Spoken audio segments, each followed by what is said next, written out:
गोस्वामी तुलसीदास जी से किसी भक्त ने पूछ लिया, कहने लगे, बाबा आपने इतना विशाल रामचरितमानस ग्रंथ की रचना की, तो आपने संस्कृत में क्यों नहीं लिखी? तो गोस्वामी तुलसीदास जी ने मुस्कुराते हुए कहा, का भाषा का संस्कृत, प्रेम चाहिए साच, काम जो आवे कामरी, तो कार्य करे कमाच।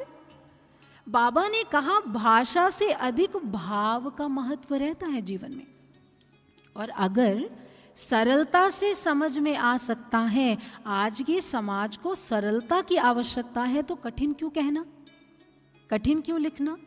अगर उन्होंने एग्जाम्पल दिया कंबल से काम चल सकता है, तो दोशाले की क्या जरूरत है? और संतों के श्रीमुख से मैंने सुना है, संस्कृत भाषा नारियल, फोड़त में कठिनाई, गिरी फोड़ तुलसी धरी, जो चाहत सो खाई। उन्होंने कहा संस्कृत भाषा नारियल की तरह होती है। नारियल, जब आपको गिरी चाहिए होती है तो आप क्या करते हैं? नारियल उठाते हैं, खूब मेहनत लगती है उसे छीलने में, लगती है कि नहीं लगती? हाथ खड़ा करके बताएं, अवश्य लगती।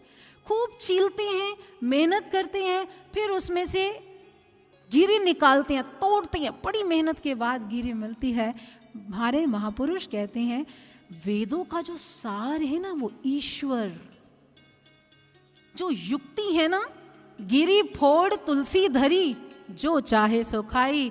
उन्होंने कहा जो राम से मिलना चाहता है, इतनी सरलता से वो युक्ति, वो मार्ग बता दिया रामचरितमानस में। इसलिए कह सकते हैं रामचरितमानस जो है वो राम से मिलाने वाली एक युक्ति है, एक आधार है, जिसके जीवन में आ गया वो राम से मिल लेंगे।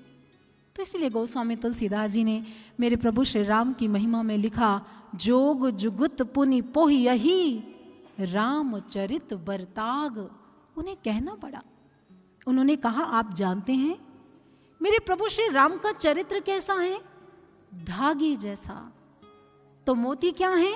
कवित मुक्तामणि। कवियों की जितनी भी कविताएं हैं ना, वो सारी की सारी मोती हैं। जब गोस्वामी तुलसीदास जी ने ऐसी व्याख्या लिखी ना, तो भक्त से रहा नहीं गया। उन्होंने कहा बाबा बड़े प्रश्न आ गए हैं अंदर, एक एक कर आपके सामने रखूं? बाबा ने कहा रखो, क्या प्रश्न है? उन्होंने कहा बाबा पहला प्रश्न तो यह है, ये बताएं धागा कीमती होता है कि मोती? क्या कीमती होता है? मोती कीमती होता है।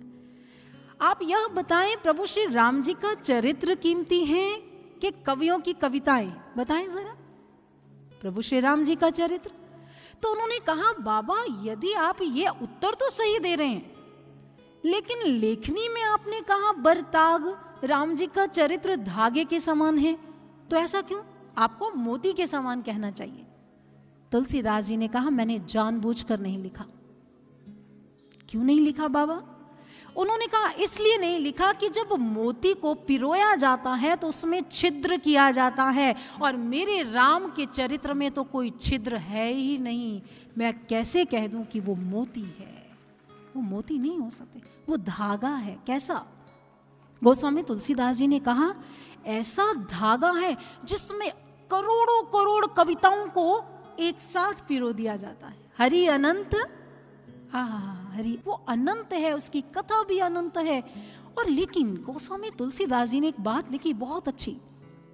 उन्होंने कहा ये धागा अनंत, ऐसा अनंत धागा है जिसमें विभिन्न मानसिकता वाले लोग, विभिन्न विचारक, अलग अलग मानसिकता वाले लोगों को एक साथ पिरोने का यदि किसमें सामर्थ्य है तो वो केवल मेरे प्रभु के चरित्र में है और किसी में नहीं है। वो एक कर देते हैं सबको। इसीलिए भारतीय संस्कृति, भारतीय सभ्यता और भारत प्रभु श्री राम जी के बिना अधूरा है। और प्रभु श्री राम जी का चरित्र भारत का आदर्श ही नहीं है सज्जनों। वास्तव में प्रभु श्री राम की संस्कृति ही भारतीय संस्कृति है, राम संस्कृति ही विश्व संस्कृति है। और प्रभु श्री राम जी ने तो युगों युगों से इस विश्व को आलोकित किया है, और उनका चरित्र युगों युगों तक विश्व को आलोकित करता रहेगा। इसीलिए हमारे शास्त्रों में कहा न ही तद भविता राष्ट्रं यत्र रामो न भूपति, कहते वो राष्ट्र राष्ट्र ही नहीं है जिस राष्ट्र के राजा राम नहीं है। मुझे याद आ रहे हैं स्वामी विवेकानंद के कहे हुए वो शब्द, जिसमें स्वामी विवेकानंद जी ने कहा कि प्रभु श्री राम जी का जो चरित्र है ना, वो सद शिक्षाओं का खजाना है, जिसमें एक व्यक्ति हर तरह की शिक्षा को अर्जित कर सकता है। और उन्होंने कहा अगर कोई व्यक्ति राम जी के आदर्शों को जीवन में धारण कर लेना, उसे कभी कोई गुलाम नहीं बना सकता है।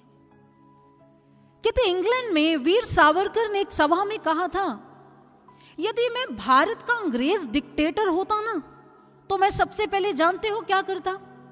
वाल्मीकि रामायण को जब्त करने का आदेश देता, इस पर प्रतिबंध लगा देता राम जी के चरित्र पर। क्यों? क्योंकि जब तक ये चरित्र है ना, जब तक ये क्रांतिकारी ग्रंथ भारतीयों के हाथ में रहेगा, कोई डिक्टेटर यहां पनप नहीं सकता। जब तक राम के आदर्श भारतीयों के जीवन में रहेंगे, तब तक कोई इनके भीतर की स्वाधीनता की भावना को कुचल नहीं सकता। और उन्होंने कहा था जब तक राम जी का आचरण भारतीयों के आचरण में रहेगा, कोई सनातन धर्म को नष्ट भ्रष्ट नहीं कर सकता है, कोई उन्हें छू भी नहीं सकता है, क्योंकि ये राम के चरित्र का प्रताप है, ये राम है। इसीलिए तो कहा गया, मैंने गुरुदेव महर्षि के श्रीमुख से सुना है, राम तो भारत के प्राण हैं। राम है तो भारत है, श्री राम है तो भारतीय संस्कृति है, राम है तो संस्कारों और संस्कृति का दर्शन है। ये ऐसे राम हैं। राम ही क्यों? सोचना पड़ेगा। गुरुदेव परम श्रद्धेय सर श्री आशुतोष महाराज जी कहते हैं कि राम की जो पवित्रता है, राम जी की जो निर्मलता है, समाज को उनकी बहुत जरूरत है। चलिए समझते हैं राम क्यों। गोस्वामी तुलसीदास जी ने राम जी की महिमा लिखते हुए कहा, निरुपम ना उपमा आन, राम समान राम निगम कहे।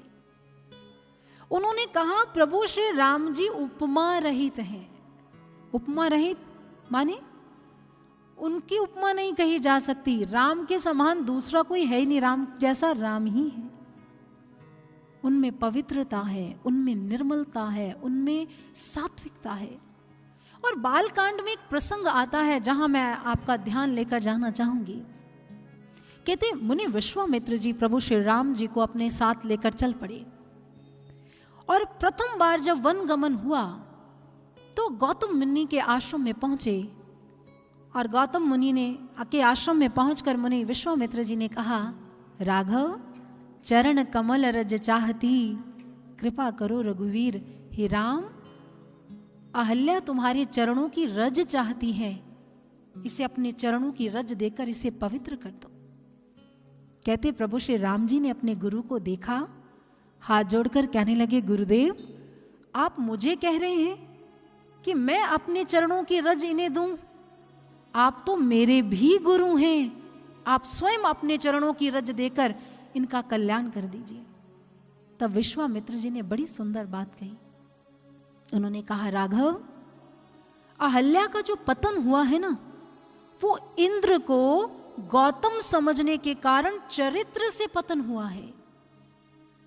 ये चरित्रहीनता जो उसके चरित्र में आई है, इससे पवित्र वही कर सकता है जो कभी भी अपने चरित्र से गिरा ना हो। और राम एक तुम ही हो जो इसका उद्धार कर सकते हो, क्योंकि अगर मन में कोई विकार आ जाता है ना, मन में कोई वासना आ जाती है, तो बड़े बड़े योगी उसे ध्यान से ज्ञान से अपने मन से हटा देते हैं। लेकिन तुम तो वो हो राम, जिसके जीवन तो क्या, मन तो क्या, स्वप्न में भी कभी कोई विकार तुम्हें छू नहीं पाता। इसलिए तुम ही हो जो इसे पवित्र कर सकते हो। आहा, कैसा चरित्र है मेरे प्रभु का।